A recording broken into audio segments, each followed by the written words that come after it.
My name is Władysław Kuczerenko and you are watching Pulse of Culture. And today I have a pleasure to introduce you one of the greatest symphonic metal musicians, Tarja Turunen and Marko Hietala. Tarja, Marko, thank you very much for the opportunity to have you here today. Many of our viewers aren't familiar with the symphonic metal genre. Could you please describe it in simple words? Simple ways. Well, the whole thing gets to be pretty complicated when very you do complicated. it sometimes. But I guess it comes from when you start to do a little bit more thinking with your arrangement. You put in different instruments and you use orchestras to, build up an atmosphere with the band and all that. So then we get to this thing which they define as symphonic metal. And how and why it came big, of course, with the classical voice technique. That was a big thing for the whole genre to become what it is. Yeah. Since you are from Finland, perhaps you bring some unique elements into the style with your music. Well, certain amount of melancholy lives in us. I mean, we Finns, we are melancholic people. Maybe talk a little, just a little. Don't love talking. The men talk in sauna only between them, But I think it's a certain the environment also in Finland. The nature, Finnish nature, has been an influence for many metal bands, for any kind of musician in Finland since forever. I mean, we are having a country that changes seasons 4 times in a year, and it's a major influence for musicians, artists, writers, creators. And it's also very much possible that when those barbarians in the woods that we're descended from, the whole environment is actively hostile to human life. Yeah. And there's been this culture in Finnish to have this sisu, which is our word, the kind of guts that you go through. You go through a rock. You gotta have persistence and strength and do your thing. And all that. I think that also matters in the attitude of Finnish metal people. Yeah.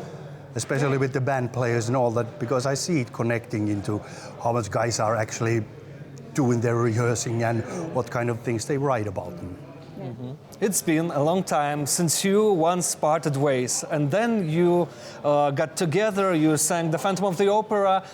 What did you feel then? And was it difficult to become friends again? What did I feel? When I was singing the Phantom of the Opera with you the first time after so long not being seeing each other, and so I broke my back muscle. I was so freaking nervous. I mean, but just, not because of him, but because of the fact that I wanted to deliver a great night for all the people that were there for us. I mean, the fans were so super excited of seeing us together on stage again. Especially the atmosphere after we had done the song. My God, it was amazing. You could cut it with the knife. Yeah, it's like, wow. And then you find yourself there in the center of everything, us two, looking at each other and the audience, which is laughing and crying. And there is this atmosphere in the air. To see us together means a lot to these people. So you feel kind of elevated and euphoric, but at the same time very humbled and touched. Yes, but to become friends again, I mean, we've been, it's just love between us. I mean, we had a chance to put these things away already before we actually did the Phantom and all that. I see. Okay, a question for Tarja now. How tough must you be to be a female vocalist in a heavy metal band? Come on, don't ask me that. It's just already long gone matter being a female vocalist in heavy metal. Surely rock and roll world on its own, it's still a men's world, let's say. There is still a lot of room for us women. But I have never really myself needed to deal with the fact that I'm a woman only. But many of my colleagues, they have perhaps suffered and perhaps gone through trouble. But myself, just being a woman, it hasn't been that. What has saved me? I always say the same, that my voice, the difference in the voice I have, has made me go through the rock in a way that I've always enjoyed the respect of my male colleagues or other colleagues. So I can't say that it has been a struggle. And I like to hear that because, of course, the whole musical business probably is more male-dominated, even from the fact that we guys, especially younger guys, we are show-offs. We have to be the best and we have to do this and that and show off and gotta catch the attention of the ladies and all that. We have that way more than ladies have on the other side. So it kind of makes it natural. A lot of guys want to be guitar heroes or what. Yeah. And this question perhaps would be more actual for Marko. What do you do to keep your mental health stable? At the moment, the whole thing changed like 2 to 3 years back, because the whole like depression and anxiety thing and how I got a very vivid imagination and lots of gears rolling in my head all the time. So the bad things kind of took over my head. And then there are reasons which we found out like that couple of years back. Because, well, I've been diagnosed as a depressive and chronic depressive for over 20 years and something. And then they found out that it was a side effect and a symptom, a very common one, of ADHD and the alienation of your social circles and other people because of it. And then when we switched the therapy and the meds, the whole thing changed. Within few weeks, I was like, this can't be real. I'm back alive. So you think the key is the good therapist, or perhaps it is something else? I'd say that the right diagnosis, right therapy, right meds, all the combos. But I went with that depression diagnosis for over 20 years because it kind of blindsided me too. I was just that this just gets worse and worse. I don't know what to do anymore. And in the end, it wasn't the depression or the anxiety that was at the bottom of it. They were side effects. And how do you feel now? Are you... Brilliant. Slightly sweaty. Sorry. Yeah. Well, okay.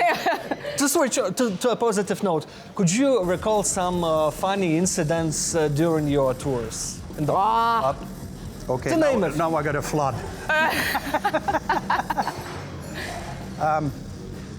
Oh man. Oh, this story is long. No, not that one. I have so many things happening to me. Well, every night, for example, I sing wrong lyrics like all the time. He's there to witness that. Because I'm so like keen on checking out people in the audience and looking what they do, and then I forget where I am, and I'm like, oh. But you do that too. Yeah, I do that. I get the same when you get into the vibe of people and all that. Crazy. It's crazy. But I have started shows singing onto the microphone the upside down, and then asking my guys, the monitor engineer, why I can't hear my voice at all. What's going on here? I'm like willing to kill him. Like, come on. Yeah. But hey. Also have had that happen, that you have a mic in one hand, you take a bottle of water, and then you try to take a sip from the mic. What the fuck? I gotta sing, and then flood your face with water. That has happened. Like sometimes it's a matter of seconds that you get to do these things in the right order. But usually the show business is show business, and you can't take yourself too seriously when you are up there. You need to rise above the things that are happening. But every day something is happening. Not necessarily the people get to see. It's a chaotic thing. You got a shitload of different people and loads of technical equipment, which is a lot about digital these days. So many things can go. Possibilities of things going wrong are countless. But for example, does it more often happens during sound checks or during actual gigs? No, gigs. So the thing with the water and the microphone? Sound check is always great. Sound check usually works. It's if under something is to control. happen, it happens at the show. This is, it's kind of a natural law which goes under the Murphy's law.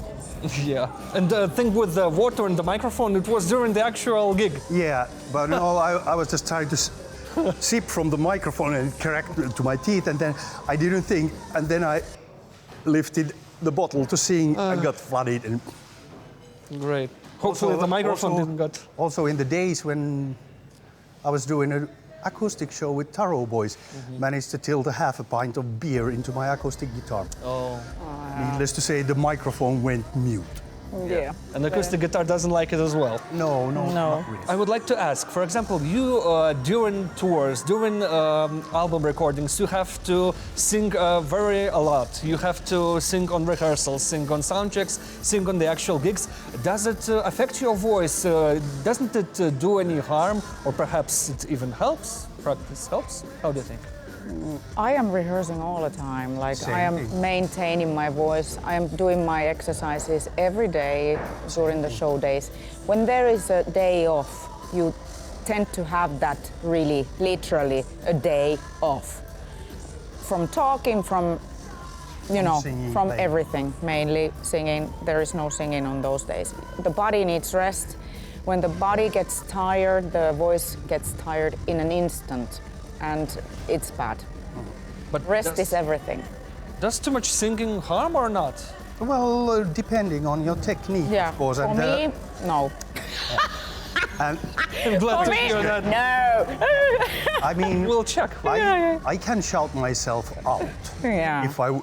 if I get too excited. That is the thing that I have Yeah. to watch for. Yeah. If I get too, Yeah. I will start to go loud, high, and raspy. So, and How do you think? also I'm not too young, so I gotta take care of the physique, take care of my timetables and all that. And a proper sleep Yeah. is Rest is the best way to recuperate from anything. So what I've always said to the vocalist, make sure you get that 8 hours at least. Yeah, at if least. you get that, you're gonna be way better. But if you're gonna be drinking all through the night, nope, it's not gonna get better. What could you wish for our viewers? For your viewers, I'd like to wish that everybody would have a chance to do some meaningful work, get some bread on the table for themselves and their kids, to have a roof over their heads, and a place where to enjoy, for instance, music and all that. It seems to be very hard for the leaders of our world and countries to arrange. Yeah. They do have billions and billions to put on a war machinery, but they cannot feed their people. Yeah. That's what I would wish for Polish people. Honest and caring government. And I wish that for all the people in the world. We don't have them. None of us. I absolutely agree with him. Added to that, lots of love. Lots of love. That's indeed something There is that no- everybody needs. Yeah.